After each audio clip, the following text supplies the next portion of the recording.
फेंक दे, बाहर फेंक दे, बाहर फेंक दे, क्लास से बाहर फेंक दे, यहाँ नहीं रहने चाहिए बैग, क्लास से बाहर जाने चाहिए।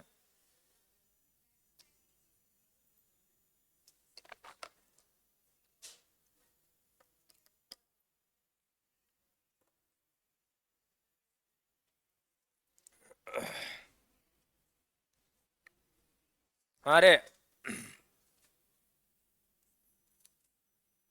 कौन सी प्रॉपर्टीज दर्शाएंगे? धातु की भी और अधातु की, मेटल्स एंड नॉन मेटल्स दोनों की जो प्रॉपर्टीज दर्शाते हैं वो किस में आते हैं? अपने उपधातु मेटेलॉइड्स में आते हैं।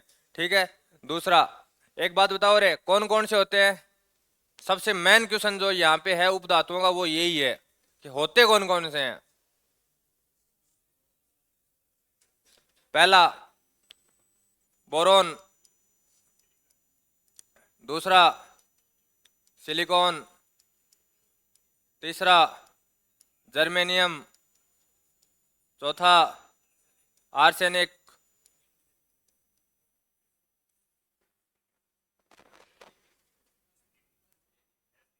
SB antimony,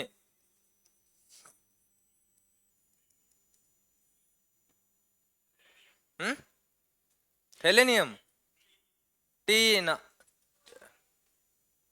टेलुनियम,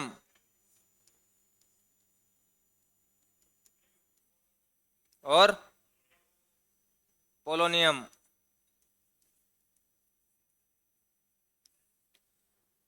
B S I, G, A S, S B, T, ये पीओ है, पीयू है, पीओ है ना। इनकी शॉर्ट ट्रिक हो गई रे अपने।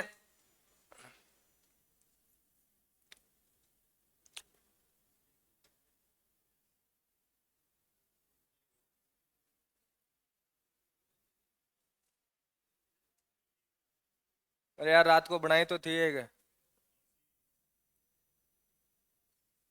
पहले वाली का नाम नहीं यार, आगे वाली तो पूरी याद आ रही है। शिवजी आज से, नहीं, शिवजी आज, आज मनी तेरी पूजा। पहले वाली का नाम नहीं याद आ रहा, लिख के लाया था क्या? हाँ, बोले शिवजी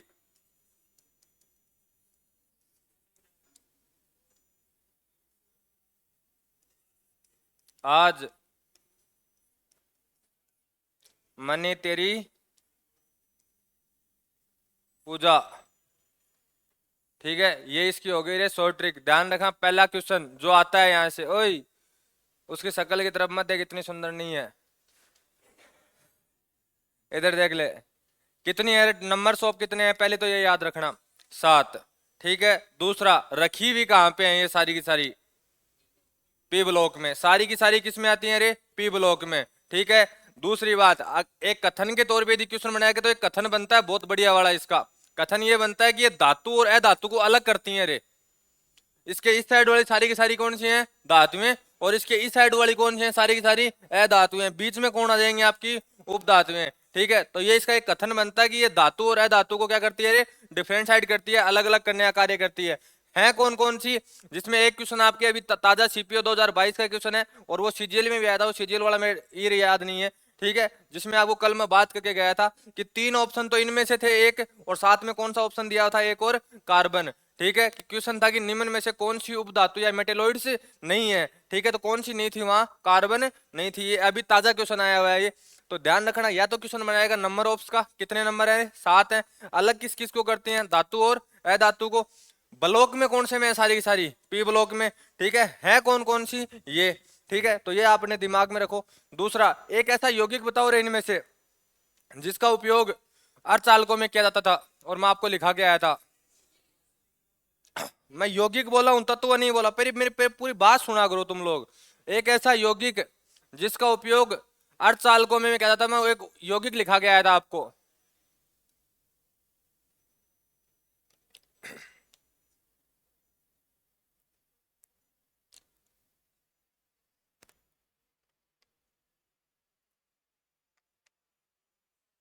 एक है धातु यहां से काम में लेंगे, एक उप धातु यहां से काम में लेंगे, दूसरी धातु नहीं है, उप धातु नहीं है।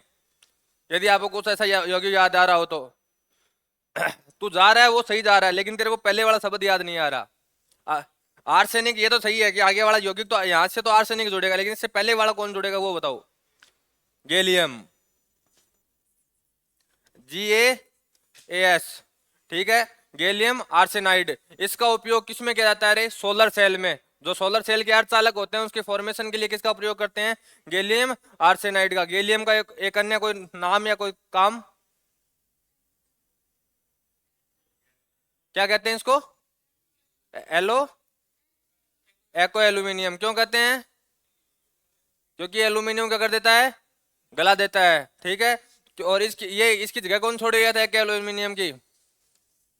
एको एल्यूमिनियम की जगह भी छोड़ी थी, किसने छोड़ी थी? कौन सा वैज्ञानिक था? मैंडलिफ ने। किसने छोड़ी थी? मैंडलिफ ने। मैंडलिफ ने पहले ही कह दिया था कि एक ऐसा तत्व आएगा जिसकी प्रॉपर्टीज किसकी भांति होंगी रे? एक तरीके से एल्यूमिनियम की भांति होंगी, लेकिन वो एल्यूमिनियम के अपोजिट कार्य करेगा। वो कौन सा था आपका? एको एल्यूमिनियम, ठीक है। तो लिखना चालू करो।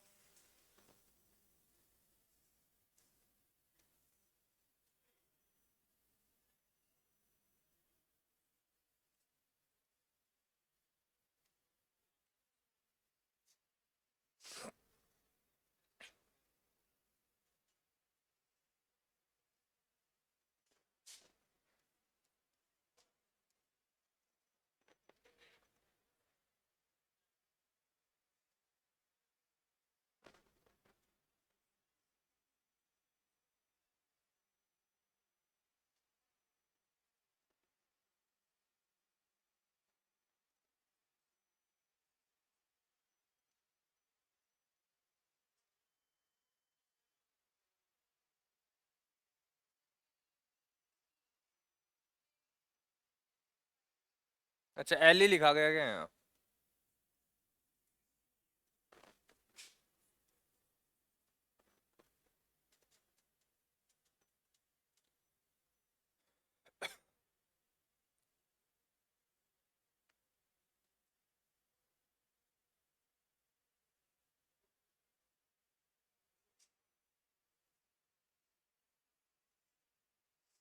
क्या अर्थ है रे इसका?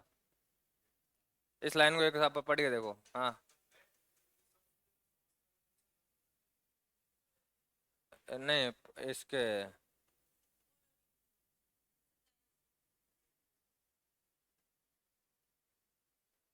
शायद इस पोलोनियम के ही है।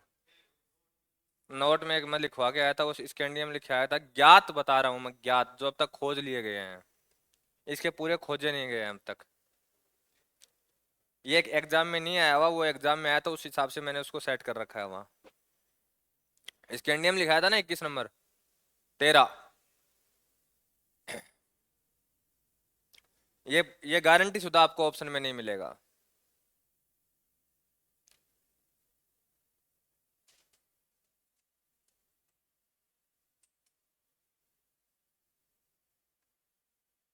केमिस्ट्री में सबसे बड़ा लफड़ा यही है।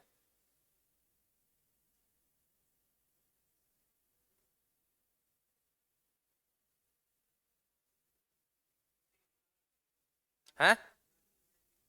हाँ, ट्रिक लिखवा देता हूँ भाई, ट्रिक लिख लेना याद करने की।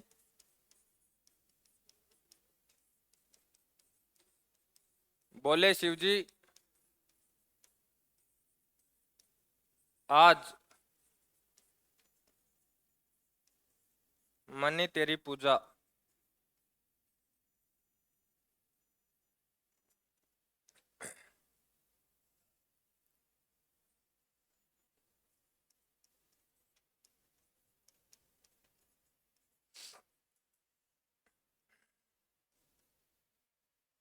इसको तो आप एंटी मनी लिखोगे तभी आपको समझ में आएगा रे। कॉस्ट क्यों लिख देना, ऐसे भी नहीं, शॉर्ट ट्रिक सेट नहीं हो रही है इसकी।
इनके परमाणु क्रमांक भी लिखना चाहो तो लिख लेना एक बार।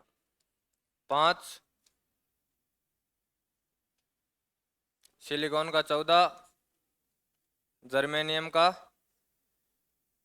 32, आर्सेनिक का 33, टेलुरियम टेलुरियम कहाँ गया, ये 51, ये 52 और ये 84।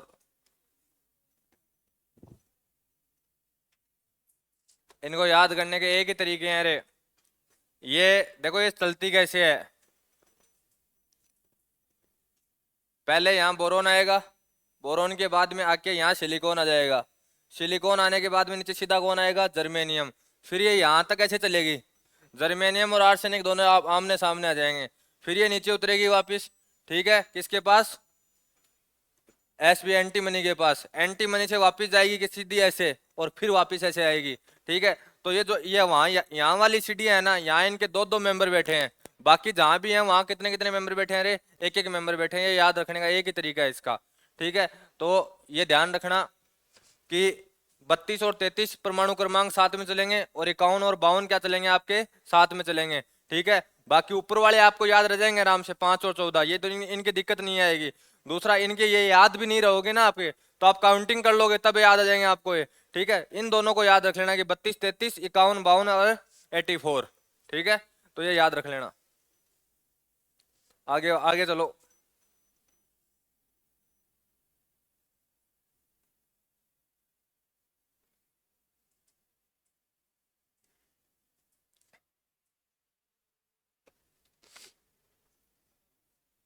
हाँ रे, ये आवर्त सारणी में धातु और धातु क्या करती है रे, मध्य में रखी हुई है। दूसरी देखो रे, उप धातु कैसी होती हैं, चमकदार। एक प्रॉपर्टी किसकी लेके आ गई, धातुओं की लेके आ गई, चमकदार होती हैं।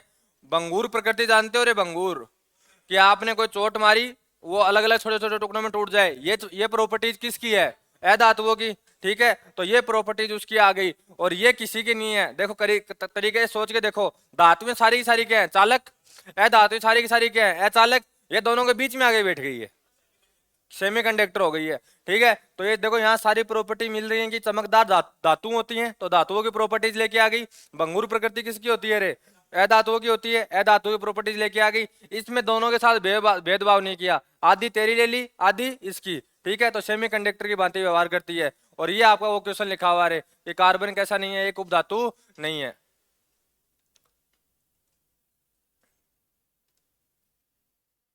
ये दोनों क्वेश्चन आए हुए हैं आपके, कार्बन उपधातु नहीं है, दूसरा गैलियम आर्सेनाइड वाला उपयोग सौर सेल में किया जाता है।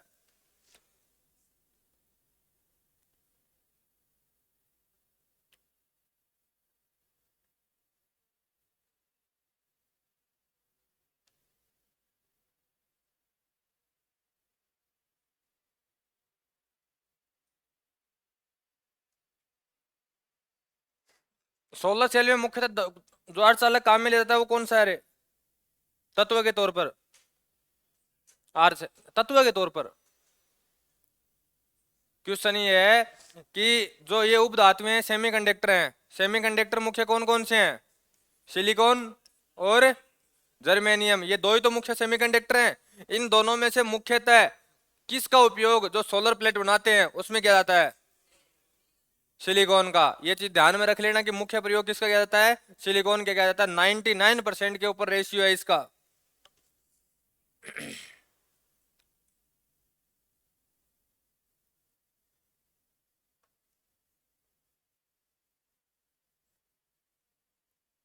यहीं से बीच में एक पॉइंट और लिख देना रे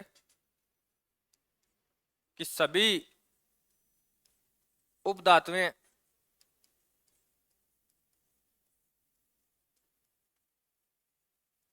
पी ब्लॉक में होती हैं। All metalloids belong to P block.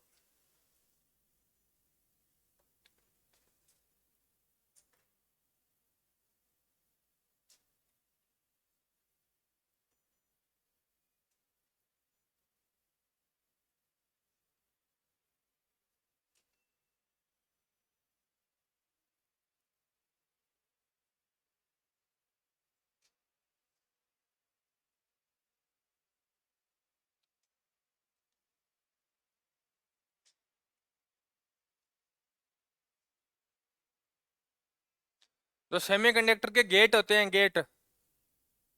Semiconductor के फॉर्मेशन में गेट की बात की थी मैंने। Gate, and gate, nor gate, not gate, याद है कुछ?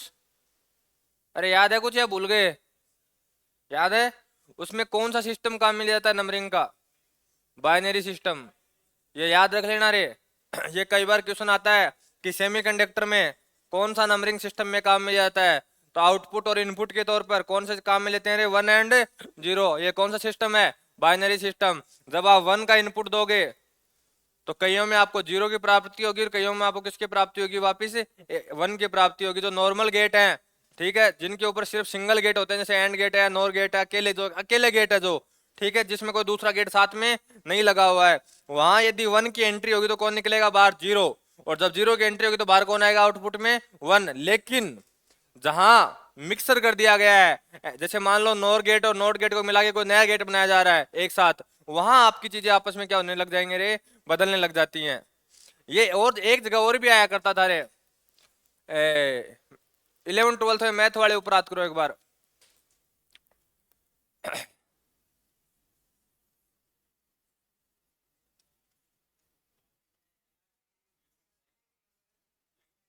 क्या थी ये? मैट्रिक्स।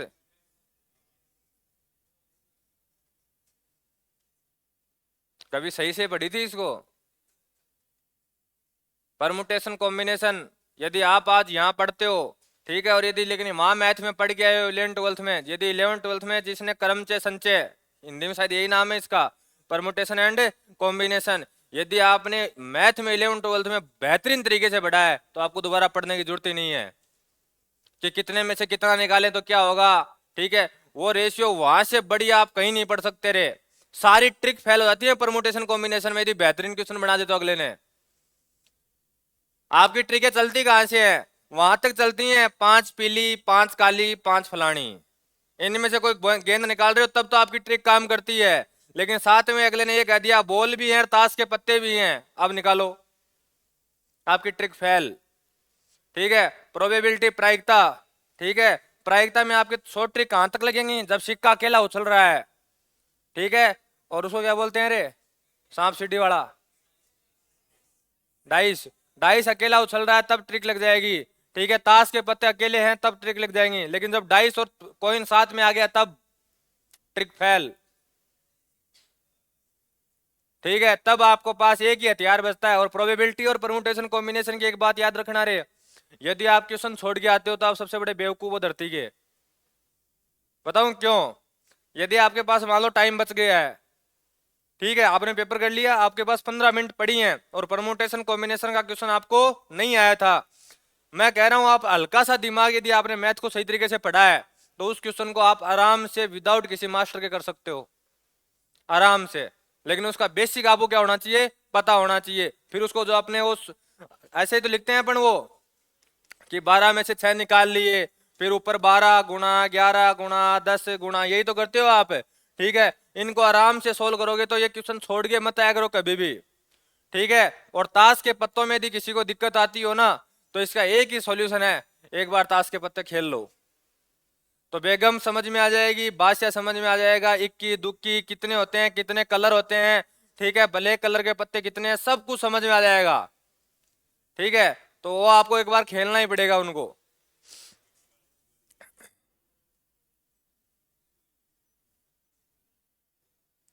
हेडिंग लगाओ रे, सक्रियता श्रेणी।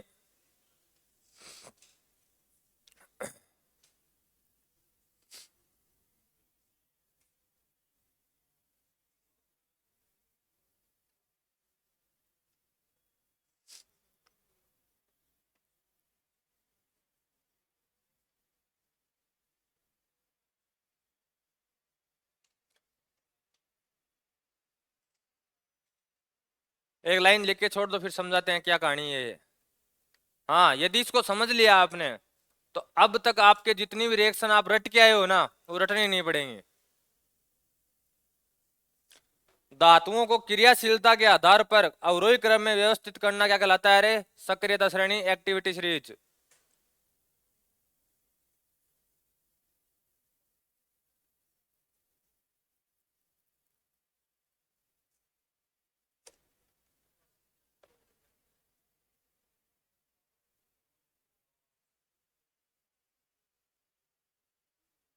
हाँ रे, कोई बताएगा थोड़ी बहुत क्या होती है, किसको कहते हैं? हाँ,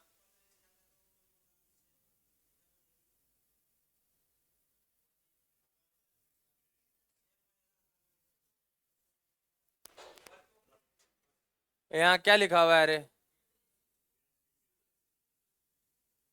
और तेरे को इंग्लिश में दिक्कत हो तो ये लिखा हुआ रिएक्टिविटी।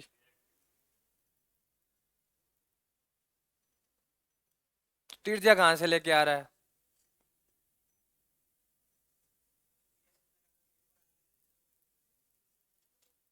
देखो रे, धातुओं को, पूरी धातुओं को पी ब्लॉक में से, पी ब्लॉक की धातुएं, डी ब्लॉक के धातुएं, एस ब्लॉक की धातुओं में से सारी धातुओं को क्रियाशीलता के आधार पर, ठीक है, या ऐसे मानो कि एक बार इसको ऐसे समझ लो रे, पदानुक्रम समझो पहले आप। पॉलिटी में पदानुक्रम आता है, पढ़ के आए हो रे कभी पदानुक्रम पॉलिटी में, या नाम ही पहली बार सुन रहे हो?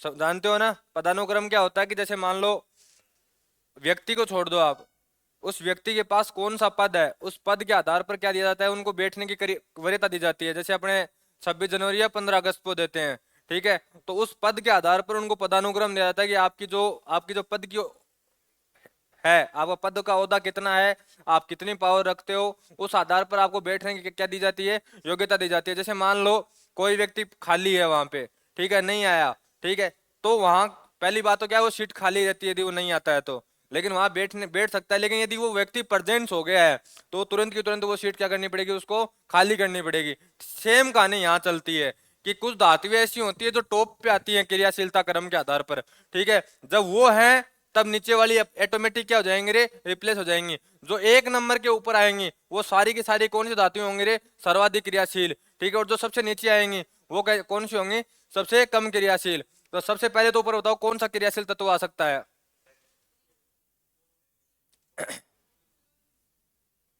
पोटेशियम। सबसे ऊपर कौन आएगा? पोटेशियम, ठीक है, पोटेशियम। कनका, देखो इनके शॉर्ट ट्रिक लिखो पहले। कनका न आएगा सोडियम से,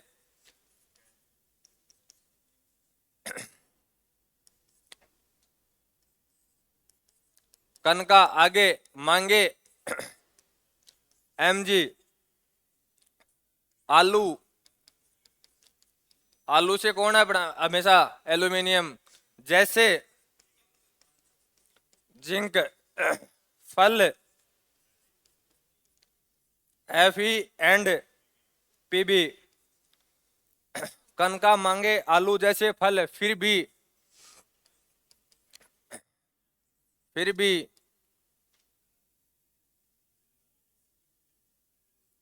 ना ना ना ना ना ना ना ना, नहीं है, नहीं नहीं है तो, पर सिंगल।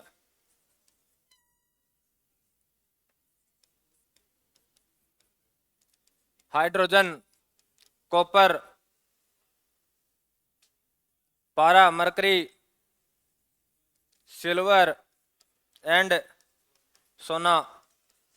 आपको लिखा के आया हूं मैं पहले से ही कि इसकी क्रियाशीलता क्या होती है, सबसे कम, ठीक है। और इसको अपन ने ऊपर से इन तीनों को अपन ने दोनों को नोट लगा के लिखा है कि पोटेशियम और सोडियम की क्रियाशीलता क्या होती है रे, सर्वाधिक होती है। रूम टेम्परेचर के ऊपर किससे क्रिया कर लेती हैं? ऑक्सीजन से क्रिया कर लेती हैं। अब देखो सर्वाधिक क्रियाशीलता किसकी है? पोटेशियम की। सबसे कम क्रियाशीलता किसकी है? सोने की, ठीक है। अब देखो होगा क्या, जैसे मान लो आप जिंक की अभिक्रिया, कोई ZnSO4 है, ठीक है, उसकी अभिक्रिया यदि आप कॉपर से करवाओगे तो वो अभिक्रिया नहीं होगी रे। कैसे? ZnSO4 plus copper.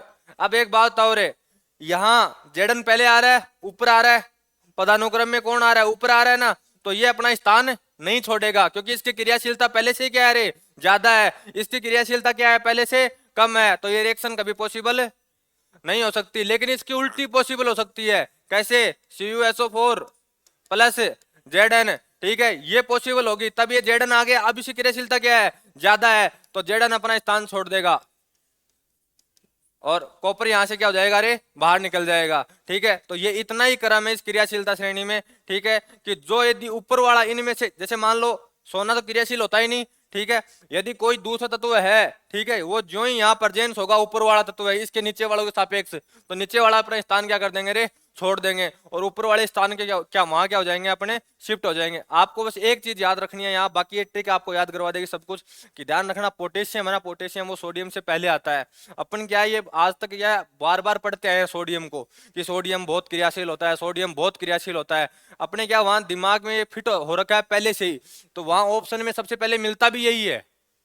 ठीक है, जो ये मिलता है ना, तो अपनी इसको आंसर करके आ जाते हैं। ध्यान रखना, एक नंबर पे सबसे सर्वाधिक क्रियाशील तत्व कौन सा है, पोटेशियम है। ठीक है, तो आगे लिखो।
Lack of activity.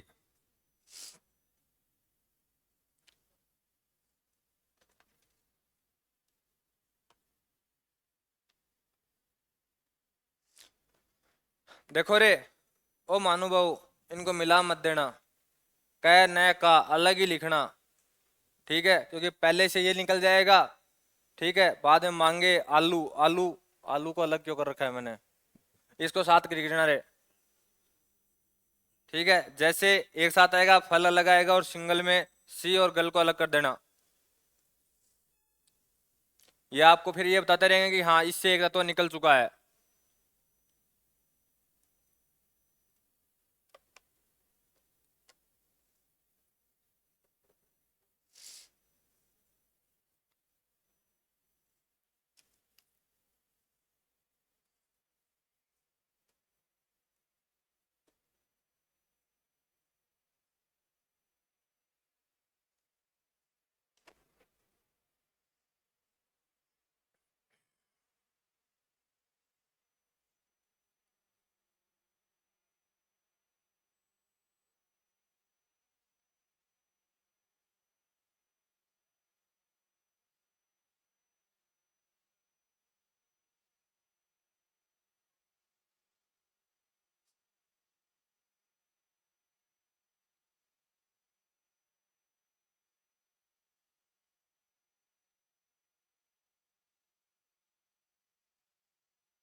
इसको 4-5 बार लिखोगे ना आप इस क्रम को, फिर ये आपके दिमाग में फिट हो जाएगा।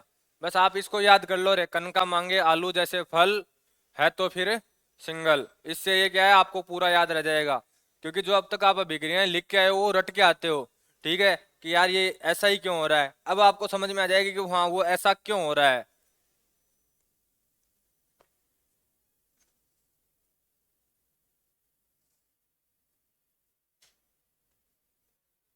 अब देखो रे एक चीज और देखो, एक दिन शायद मैंने आपको क्लास में ये लिखवाया था कि हाइड्रोजन धातु नहीं है, याद है। लेकिन इसकी एक और चीज अपन लिख के आते हैं कि ये शैतानी एलिमेंट है। ठीक है, तो ध्यान रखना, ये कभी तो है धातु की प्रॉपर्टी दर्शाता है, कभी किसकी प्रॉपर्टी दर्शाता है, धातुओं की प्रॉपर्टी दर्शाता है, फिर भी ये उप धातु में भी नहीं आता। इसकी कहानी पूरी अलग है। मैंने जब वो पीरियड टेबल पढ़ाई थी इसको, तब एक ही बात कही थी, इसको एक नंबर पर रखने का कारण सिर्फ एक था, कि इसमें प्रोटॉन की संख्या कितनी थी, एक थी, इसलिए इसको एक नंबर पे रखा गया। अन्यथा इसको एक नंबर पर रखने का कोई कारण नहीं है दूर दूर तक। लिख दिया रे।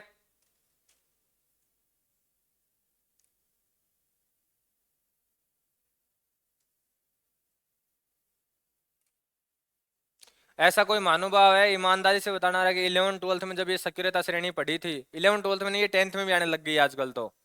शायद आपके टाइम पे 10th में आती है, 11 12th में नहीं आती है अभी ये। ठीक है, सीबीएसई बोर्ड में 10th में आती है और एनसीईआरटी में भी 10th में आती है। तब ये समझ में नहीं आई हो कि ये बीमारी क्या है। लॉकडाउन था तब तो आनी ही नहीं थी। नहीं, जिन्होंने पढ़ी हो फिर नहीं आई हो। नहीं आई थी, आज आ गई।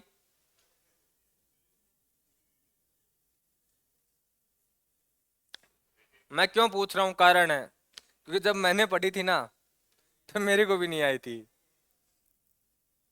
10th में मेरे को नहीं आई, लेकिन 11th में जाके आई है। ऐसा आपके साथ कभी होता है रे कि जैसे मान लो पिछली क्लास की कोई बात है, वो वहां आप रट के काम निकाल के आए हो, नहीं आई समझ में, लेकिन 11th में जाते ही वो ऐसा हो गया जैसे मान लो कि यार ये इतनी सीधी सी बात थी तो समझ में अब आ गई। ऐसा होता है कभी कभी।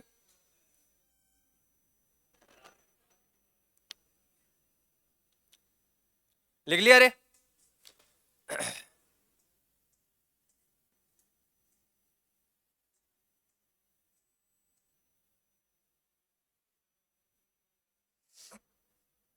देखो रे, एक बात लिखी हुई है, बाकी कोई अलग नहीं है। मैं वैसे समझा के आ गया इस बात को। ये सही क्यों नहीं हो रहा? हाँ, यदि धातु बी को उसके विलयन में विस्थापित कर दे तो धातु ए बी से क्या है रे, अधिक क्रियाशील है। बात जो अभी मैं आपको बोल रहा था ना कि ऊपर वाली धातुएं नीचे वाली धातुओं को क्या कर देती हैं, रिप्लेस कर देती हैं। सेम बात मैंने ऐसे लिख दी कि यदि कोई धातु ए और धातु बी को उसके विलयन में, यानी धातु ए का कोई विलयन है, सीधी सी बात है, अपन ये मानते हैं कि विलयन किसका है रे, CuSO4 का विलयन है। ठीक है, इसमें ये धातु, अब Cu कौन है, ए है। ठीक है, मैं दूसरी बी नंबर पे धातु किसको लेके आ गया, जिंक को लेके आ गया। किसको लेके आ गया रे, जिंक को। अब मैंने जो ही इसमें CuSO4 के विलयन में जिंक को डाला तो जिंक ने क्या कर दिया, Cu को विस्थापित कर दिया यहाँ से, और इसकी जगह कौन जुड़ गया, जिंक जुड़ गया। तो यही तो बात है कि अर्थात धातु ए बी से क्या है, अधिक क्रियाशील है। तो ये चीज आपको ध्यान रखना, यदि कोई किसी के विलयन में क्या कर दे, किसी को प्रतिस्थापित कर दे, रुको रे, ये धातु ए धातु बी को उसके विलयन में विस्थापित कर दे, हाँ, तो धातु ए बी से क्या है, अधिक क्रियाशील है। ठीक है, क्योंकि यहाँ पहले इस ये विस्थापित कर रही है, नहीं कई बार क्या लिखने में ऐसा आता है कि अगली वाली को विस्थापित किया जाता है, तो फिर बी ए हो जाती है। इसी का देखो आप एक एग्जाम्पल और देखते हो घर पे कि खाने के डिब्बों पर टिन की परत चढ़ी होती है, न कि जिंक की, क्योंकि जिंक टिन से क्या होता है, अधिक क्रियाशील होता है। ठीक है, तो इसी कारण अपने जो अपने घर वाले बर्तन होते हैं उनके ऊपर किसकी परत चढ़ाते हैं रे, टिन की परत चढ़ाते हैं, क्योंकि टिन किसको रिप्लेस कर देता है, यदि टिन नहीं चढ़ाएंगे और जिंक चढ़ा दिया तो दूसरा एक दूसरे को क्या कर देंगे, आपस में रिप्लेस कर देंगे, पता चला कि बर्तन फूट गया। ठीक है, इसी कारण किसकी परत चढ़ाते हैं अपन, टिन की परत चढ़ाते हैं। तो लिख दो ये लाइनें।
यहाँ सिर्फ ये एक लाइन काम की है रे, और इसमें भी बताऊं क्या काम का है, ये वाली ऊपर वाली सिर्फ और सिर्फ कि खाने के डिब्बे होते हैं उनके ऊपर किसकी परत चढ़ती है, टिन का प्रतीक, टिन का प्रतीक TN।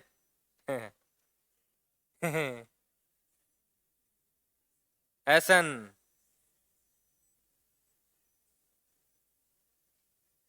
मैंने कहा था कुछ लैटिन वर्ड है, याद रख लेना।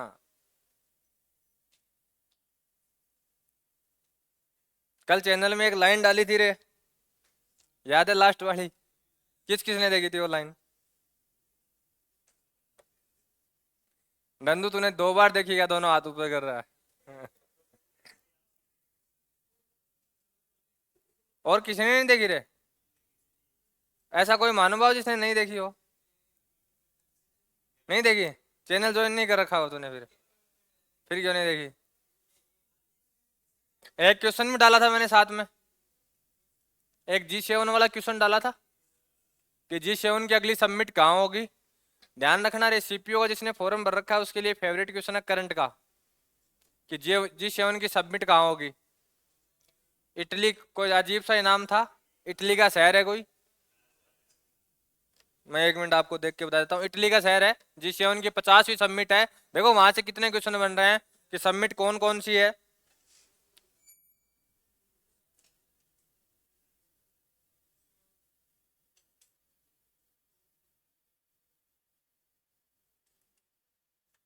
पचासवा G7 शिखर सम्मेलन अपूलिया के फसानो शहर में होगा। नाम है शहर का अपूलिया के फसानो। ठीक है, ये शहर कहाँ स्थित है रे? इटली में स्थित है। ठीक है, तो ये चीज ध्यान रख लेना। इटली वाला देखो ऊपर लिखा हुआ है, इंग्लिश में जो लिखा हुआ है ना ऊपर ही ऊपर, वहाँ इंग्लिश में लिख रखा है ऐसे कोष्टक में कि इटली का है। ठीक है, और नीचे वाली लाइन तुम्हारे हिसाब से पढ़ लेना। मेरे को ये लाइन कल कहीं मिली रे, ठीक है, तो मेरे को ठीक लगी, डाल देनी चाहिए, मोटिवेशन था ये। हाँ ठीक है, तो यहाँ तक अपनी हो गई। अब देखो रे, जो आपका सबसे ज्यादा क्वेश्चन यदि बनते हैं धातुओं वाले टॉपिक से, तो वो ये है मिश्र धातु। इसमें समझाने लायक कुछ नहीं है रे, इसमें एक ही बात आपको याद रखनी पड़ेगी सारी की सारी।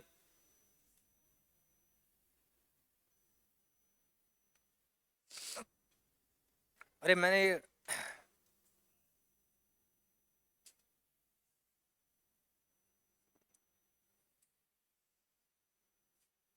मेरे को एक क्वेश्चन पूछना था यार पहले, मैंने आगे लगो निकाल दिया इसको। मिश्र धातुएं बनाने से पहले कौन कौन सी चीज अनिवार्य रूप से चाहिए? पहला क्वेश्चन लिख रहा, ऑप्शन लगा रहा हूं, आपको ऑप्शन में ये चूज करना है कि कौन सा गलत है। ठीक है, पहला, दो धातुएं मिलकर मिश्र धातु बना सकती हैं।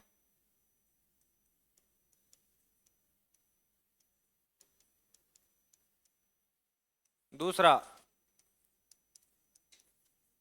दो धातुएं प्लस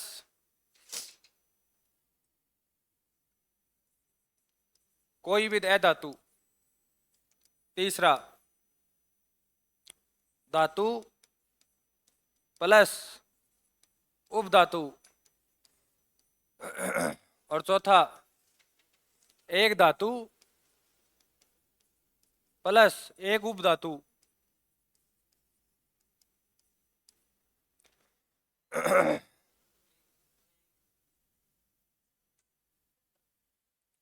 क्वेश्चन है, या तो 2 मेटल्स मिलेंगे और क्या बनाएंगे रे, एक मिस अलॉय मेटल बनाएंगे, या 2 मेटल्स प्लस एक नॉन मेटल्स, या एक मेटल्स एक मेटेलॉइड्स। दूसरा, 1 मेटल्स या 1 मेटेलॉइड्स। गलत है। हाँ जी, और कोई?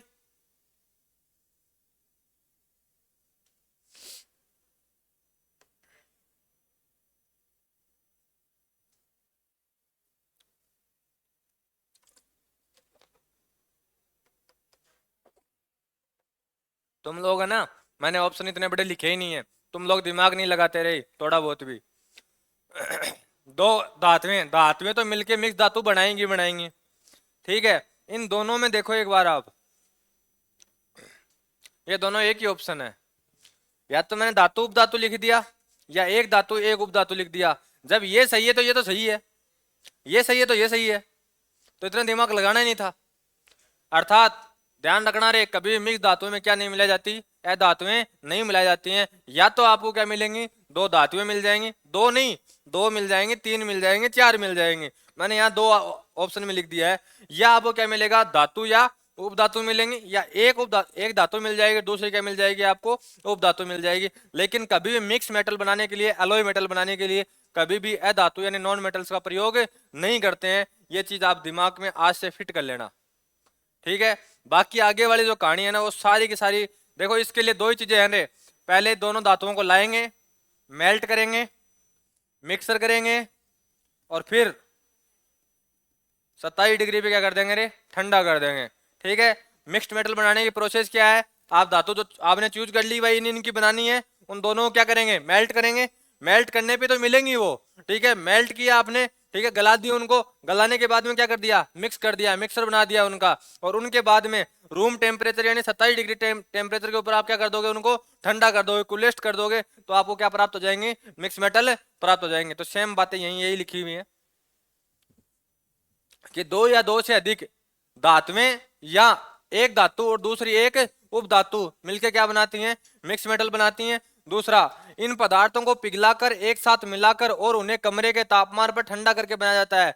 यदि ये लाइन देखो दोबारा आ गई है रे, यदि मिश्र धातु में पारा मिला दिया जाए तो उसे क्या कहेंगे रे, अमलगम। ये लाइन बहुत बार आएगी और बहुत बार एग्जाम में आई हुई है आपके, तो ये चीज दिमाग में रख लेना। यदि पारा किसी भी धातु के साथ आप मिला दो, उस मिक्स मेटल का जो बनेगी उसका बनने वाली का नाम सदैव क्या होगा रे, अमलगम होगा, उसका नाम कभी भी बदलेगा नहीं।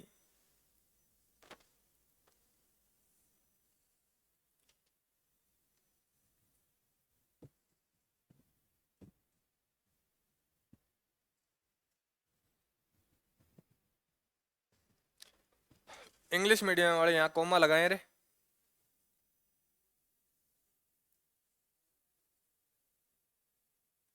हिंदी मीडियम वाले भी यहाँ कोमा लगा दे।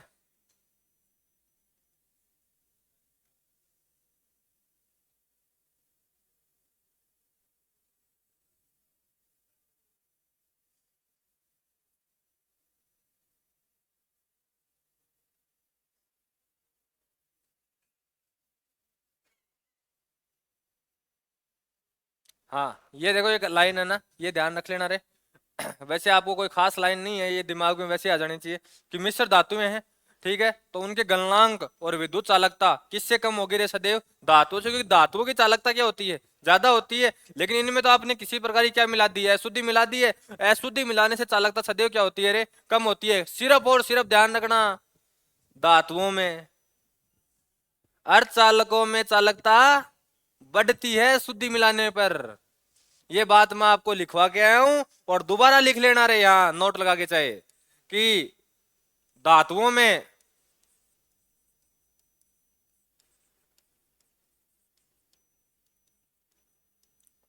अशुद्धि मिलाने पर चालकता कम होती है,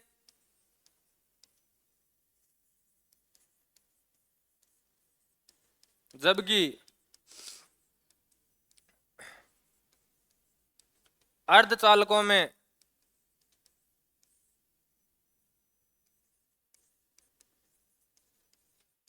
अशुद्धि मिलाने पर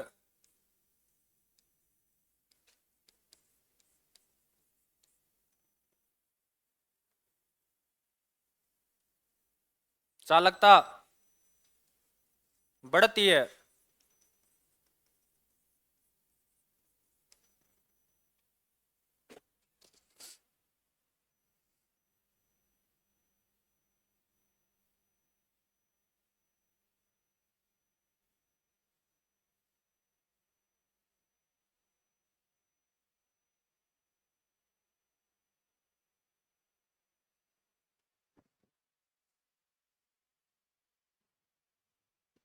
अरे आल्सो मेटल लो,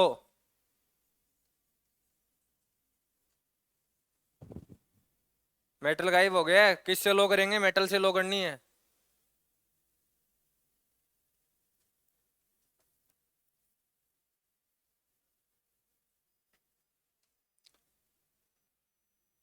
अशुद्धि को इंग्लिश में impure, impurity.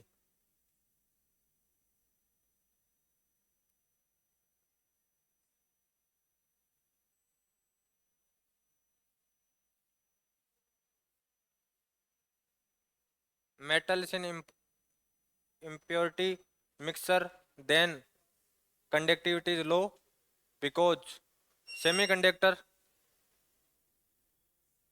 In mixed impurity then conductivity is high।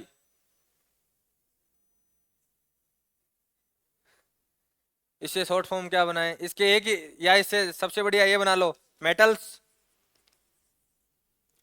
Plus impurity, ठीक है, मिला दिया आपने, देन कंडक्टिविटी क्या हो जाएगी रे, लो, ऐसे लिख दो। ये लाइन याद रख लेना रे, ये बहुत बार एग्जाम में आई हुई है। कौन सी, ये वाली नीचे वाली, यहां तक वाली, कि सेमीकंडक्टर में आप किसी भी कोई इम्प्योरिटी मिलाओगे, अशुद्धि मिलाओगे, तो उसकी चालकता सदैव क्या होती है रे, बढ़ती है। सिर्फ यही महानुभाव हैं जिनकी चालकता बढ़ती है इम्प्योरिटी मिलाने पर। इसके अलावा पूरी पीरियोडिक टेबल में किसी के साथ भी आप अशुद्धि मिला दो, चालकता सदैव क्या हो जाएगी रे, कम हो जाएगी।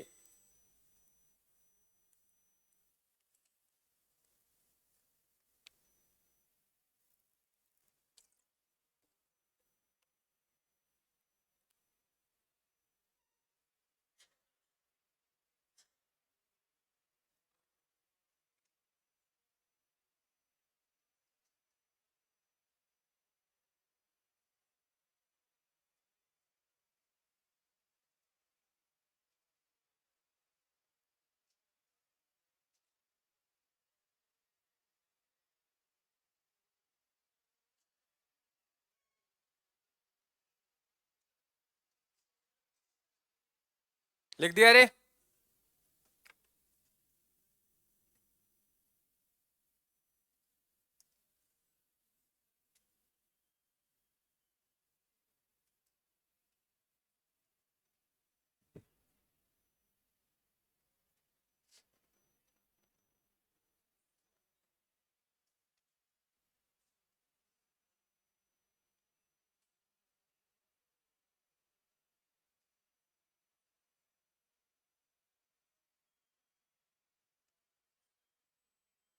अरे एक बार इधर देखो, ये संरचना दिख रही है, यहाँ वाली दिख जाएगी, ये वाली, ये वाली दिख रही है, क्या है ये, प्रतिरोध है, कंडक्टर है, या सेमी कंडक्टर है, ध्यान रखना रे। ये देखिए ना ऐसी संरचनाएं, ये जो एक, ये देखो, ये पीले कलर की, ब्लैक कलर की पट्टियां आ रही हैं इसके ऊपर, या कभी ब्लू कलर की भी आएंगी, मिलेंगे, या रेड कलर की मिलेंगे, ये प्रतिरोध है सारे के सारे, ये ध्यान रखना, ठीक है। दूसरा, ये क्या है यहाँ पे लगी हुई एक ब्लैक कलर वाली, आईसी, ये क्या है रे, आईसी। आईसी में अपन क्या नहीं बना सकते, ऐसी कौन सा उपकरण है इलेक्ट्रिकल, ट्रांसफार्मर, ट्रांसफार्मर नहीं बना सकते हैं। बाकी जितने भी उपकरण हैं अपने इलेक्ट्रिकल, वो सारे के सारे किस में इनबिल्ट किए जा सकते हैं, आईसी के अंदर इनबिल्ट किए जा सकते हैं, ठीक है। दूसरा, ये जहां लगी हुई हैं सारी संरचनाएं, उसको क्या कहते हैं रे, मदरबोर्ड। क्या कहते हैं रे, मदरबोर्ड। तो ये चीजें डायग्राम आते हैं तो इन चीजों को याद रखा करो, ये काम आएंगे आगे कभी। हाँ, एडिंग लगाओ रे, एल्यूमिनियम के मिश्र जाते हैं, अलॉयज ऑफ एल्यूमिनियम।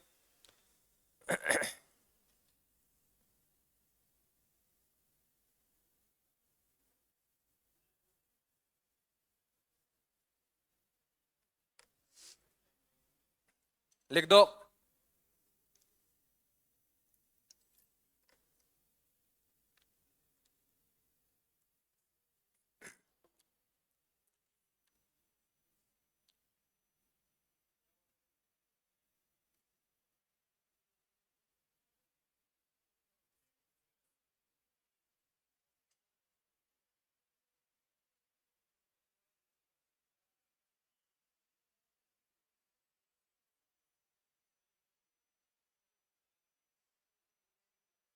इन दो को जरूर याद रखना रे।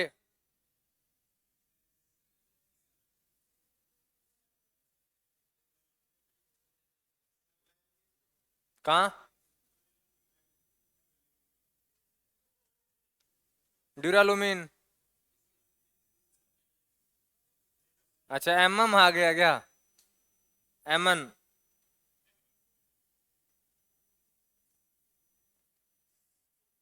अब एआई क्या है, आदमी के लिखे हुए को वैसा ही उठा लेती है।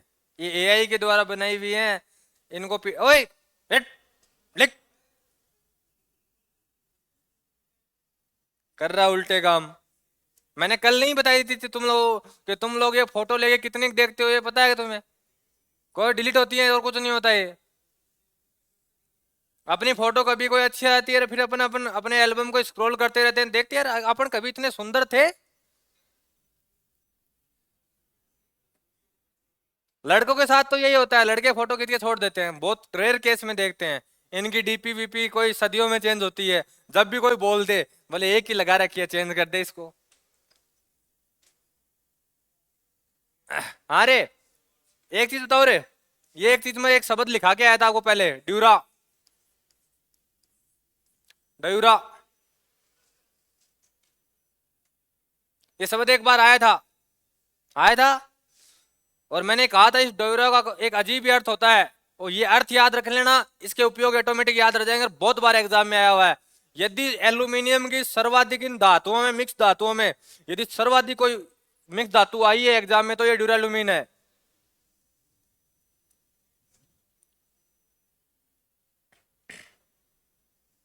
इसके उपयोग से पता लगाओ रे, इसके उपयोग में इसका अर्थ मिल जाना चाहिए आपको। इसके उपयोग देखो, एयरक्राफ्ट और प्रेशर कुकर। अब इसका मेरे को अर्थ बता दो, इसके नामों से निकालो।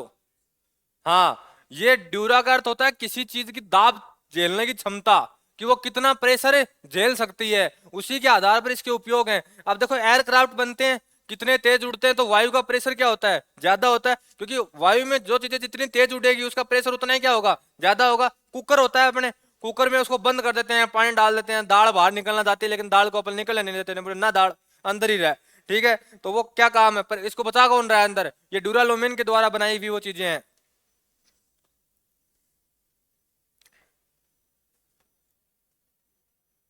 है? जूम करूं, नहीं दिख रहा?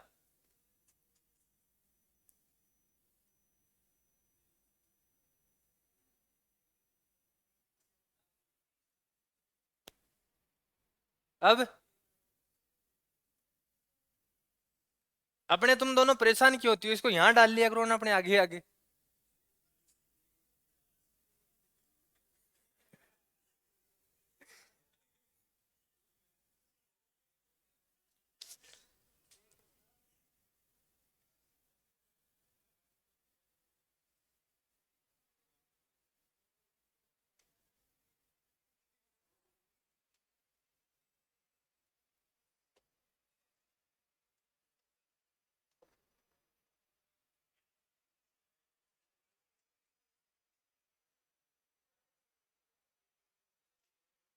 लिख दिया रे।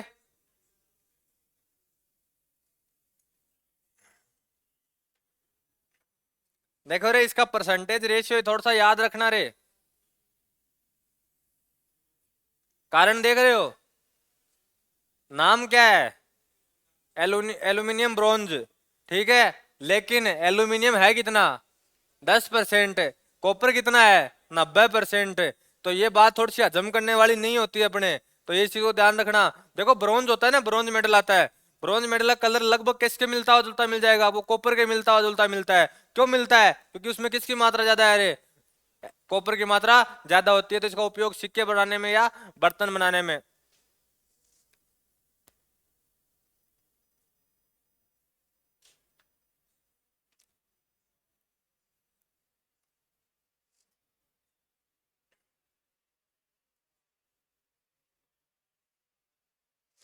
अगली हेडिंग लगा दो रे, सम एलॉयज ऑफ स्टील। इंग्लिश वाले नहीं आएंगे। आपको इंग्लिश की क्लास बताऊं कब होगी आपकी? आज क्या तारीख है? 1/15 को।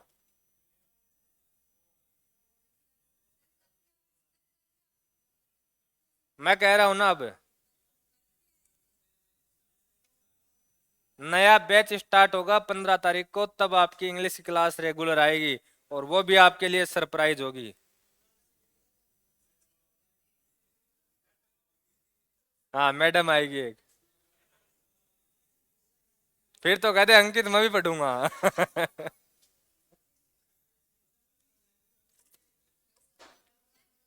मैडम मैडम नहीं आएंगी, सर यही आएंगे। लिख दिया रे। बाकी बात करें कल। हेडिंग लगा दो, कुछ मिश्र धातुएं स्टील की।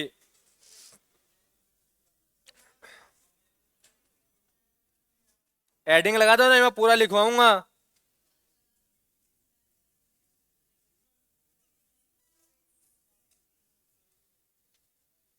स्टील को वैसे क्या कहते हैं रे? इस्पात। इस्पात के कुछ मिश्र धातुएं, सम अलॉयज ऑफ स्टील्स।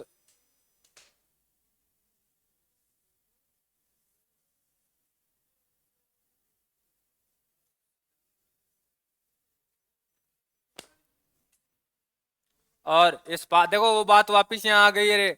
इस्पात या स्टील के निर्माण के लिए लोहे और कार्बन को क्या किया जाता है? मिक्स किया जाता है। इसके इसी लाइन के आगे कल लिखवा दूंगा, मेरे को याद दिवाना रे कि ये यौगिक नहीं है या मिक्स धातु नहीं है। स्टील है रे, स्टील, ये किसी प्रकार की कोई मिक्स धातु नहीं है। ये चीज दिमाग में रख लेना पहले से ही।